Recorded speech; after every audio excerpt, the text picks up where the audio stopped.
खासगी शाळांबाबत मोठा निर्णय, हे शब्द शाळेच्या नावात चालणार नाहीत, होईल कारवाई। खासगी शाळांसंदर्भात महत्त्वपूर्ण निर्णय शासनाने घेतलाय।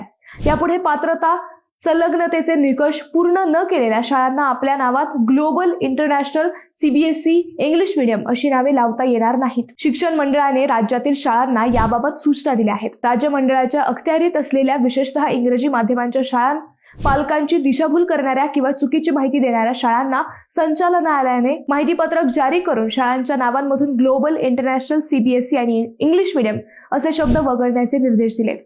ग्लोबल, इंटरनॅशनल, सीबीएसई आणि इंग्लिश मीडियम या शब्दांमुळे अनेक पालकांची दिशाभूल होते, असे शिक्षण संचालनालयाच्या निर्देशास आले आहे। त्यामुळे हा नियम जारी करण्यात आलाय। मंडळी, सीबीएसई हा शब्द केवळ केंद्रीय माध्यमिक शिक्षण मंडळाच्या अधिकृत शाळांनाच वापरणे कायदेशीरदृष्ट्या योग्य आहे। बाकीच्या शाळांना हा शब्द वापरता येत नाही। इंटरनॅशनल किंवा ग्लोबल हे शब्द फक्त आयसीएसई बोर्ड असलेल्या शाळांनाच वापरण्यासाठी परवानगी आहे।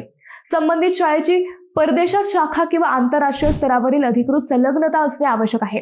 परंतु राज्यातील अनेक शाळांकडे अशी कोणतीही पात्रता नसतानाही हे शब्द वापरले जात असल्याचे आढळले। यातून पालकांची फसवणूक होताना आढळल्याने आता नवीन नियम जारी करण्यात आलाय।